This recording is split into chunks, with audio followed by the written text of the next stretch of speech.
unbelievable. In 3 weeks, Sarah and I were supposed to set out on a trip to build bridges between people and communities that too often stand divided. The goal? Peace. We were in touch mere hours before she was sadistically murdered with her partner Yaron, leaving a Jewish museum in DC by someone wearing a keffiyeh and screaming, "Free Palestine." I don't want your condemnation of anti-Semitism. Your press releases, your empty, hollow words mean nothing. It does nothing. After we are killed, our synagogues burned, our schools shot at, our businesses vandalized, our students harassed, to issue a statement merely condemning the hatred we already know is bad, that's easy. I want you to do what is right, what takes courage, what makes a difference. Acknowledge finally the real threat while we still have a chance and shut it down.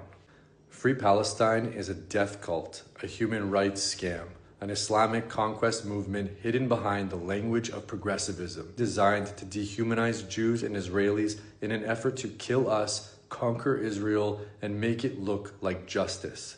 And it has gone mainstream largely because you have not been brave enough to name it as such. This is the formula of anti-Semitism, how it has always worked. You think you're simply standing for human rights. You're not. In medieval Europe, we were accused of poisoning wells. Hundreds of Jewish communities destroyed, thousands burned alive in the name of justice. In Nazi Germany, Jews were portrayed as a racial disease. That rhetoric became gas chambers. 6 million killed in the name of justice. In the Soviet Union, Jews were branded as capitalist infiltrators, hundreds of thousands forced into silence, exile, or worse, in the name of justice. The murder of Jews has always been preceded by a vicious propaganda campaign centered around a lie. And now, in your feeds, on your campuses, in your workplaces, uttered by celebrities and politicians and journalists, we're called colonizers, white supremacists, baby killers, genocidal. Each era crafts a new lie, but the purpose is always the same. Make the Jewish collective an enemy of the thing you consider most sacred: religion, science, human rights. Then call it justice or resistance when we're attacked. The time to speak up was years ago. This is your last chance.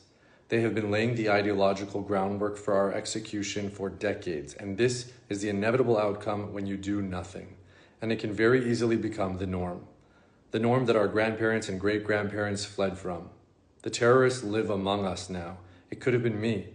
It could have been you. We are all Sarah and Yaron. May their memories be a blessing, a revolution, and spark a great awakening that we so desperately need.